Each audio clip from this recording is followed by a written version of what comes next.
Hi everyone, I'm JD from Willowbound Journals. Welcome back to my channel. This is part 2 of a series where I'm showing you how I'm making a keepsake journal out of fabric from my grandma. So in the last video I pulled out the fabrics that I thought I might want to use, and in this video I'm going to show you how I make the outer cover. In the next video I'll show you how I do the closure and the inside of the cover. So as I share about what I'm doing and show you my process, I'll also talk about day 6 of the Keepsake Journal Challenge for the month of August, where there is a daily prompt. And today I'm highlighting the lovely Colleen from Colleen Reilly. I'll link her channel and Instagram below, so definitely check her out. She is taking on today's prompt, which is hobbies. So definitely looking forward to seeing what she creates for this prompt. And she has been a lovely friend, I think for a couple of years now. One of the Willow ladies. She joins the live sometimes and we have such fun. And yeah, she's just been part of my journey, this whole fun, crazy journey. I even called her my PA at one stage. She would help me manage social media and came up with wonderful ideas. And back when I wasn't as Instagram savvy, I'm still not very Instagram savvy, she gave me ideas for how to use Instagram, or gave me tips back when I had no idea what I was doing on Instagram, back when I had no idea what a hashtag was. I think Colleen introduced me to the concept. So thank you so much to Colleen for journeying with me and for your love and support and friendship, and definitely go check her out. And here I am just preparing my cover.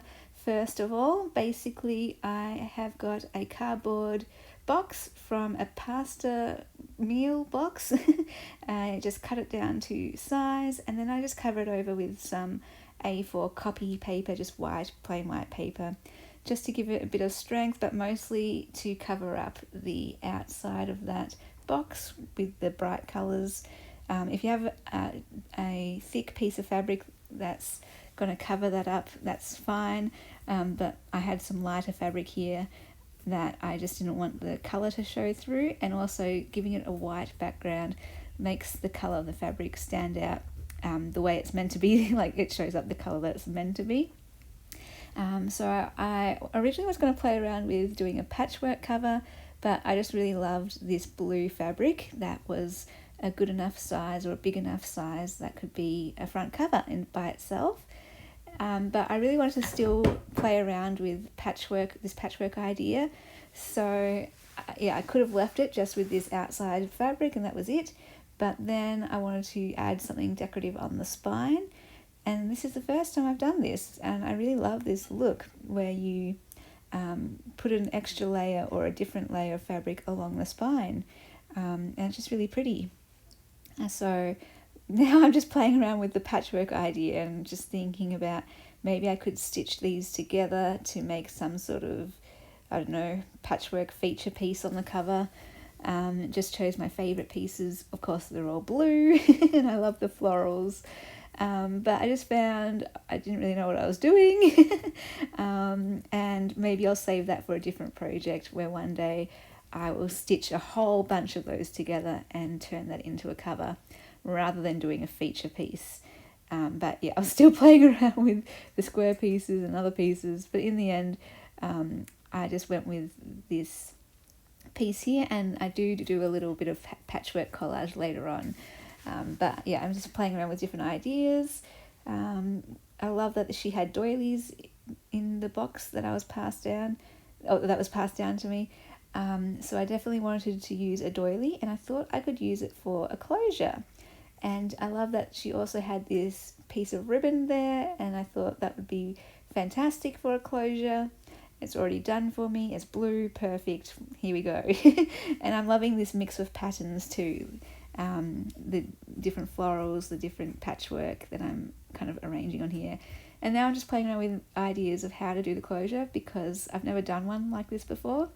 And I didn't end up doing it that way, but I'll show you that in the next video, how I ended up working out the closure. Now I have jumped ahead a little bit. I've taken this fabric to my sewing machine and stitched on the spine. I just went over the top of that base fabric and stitched it on using some pins from my grandma to pin it in place. And I really love how it looks, really love it. And it's beautiful fabric in its own right. Anyway, again, I'm just playing around with this idea of how on earth am I going to do this closure. And then I grabbed my glue. This is just clear craft glue. And I do the spine first to make sure that it's centered in that piece that is sectioned off there. And now I can glue the sides down. Hang on, what am I doing? I think I skipped ahead, and now I am just cutting off the corners. And I came up with a new way of doing this. Not that it's my way, but just that I thought I'll try a new way for me. Usually I would cut that off right against the edge type thing, but this time I'm cutting it off so there's quite a bit of decent amount of fabric left in that little corner bit. I'm not sure if I'm making any sense. And all I do then when I glue it down, when I fold it down onto the inner cover, is actually fold that bit separate, if that makes any sense, and tuck it in. Yeah, tuck it in, it might be the best word. I tuck it in so that you don't get the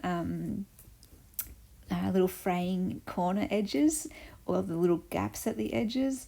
It's still a little bit tricky. I'm still working it out, working on the technique, but I find it gives like a sort of a rounded edge look as you kind of fold and tuck the little pieces in, like the three edges in, if that makes any sense. Hopefully as you see me fold it in, you can see that.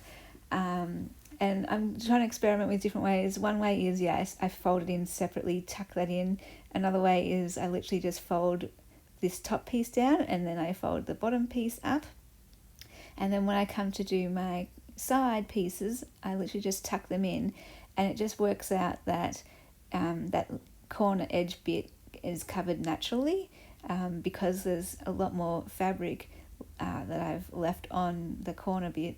It just tucks in, and then I just trim the edge. I have no idea if that is making sense, but hopefully now you can see what I'm doing. I'm not sure if it shows up on camera, but here we go, we'll try.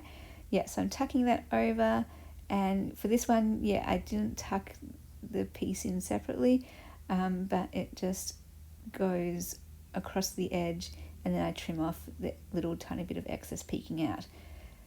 Okay, so that is my cover glued down, and loving how it's looking. There is a little bit of a stain right where I'm working now, so I wanted to do a patchwork anyway, so this was where it just had to end up to cover that stain. And I love that idea. If there's a stain, don't worry. If you made a mistake, if you get glue happy, don't worry. Just cover it up and you create something even more beautiful than what you already had.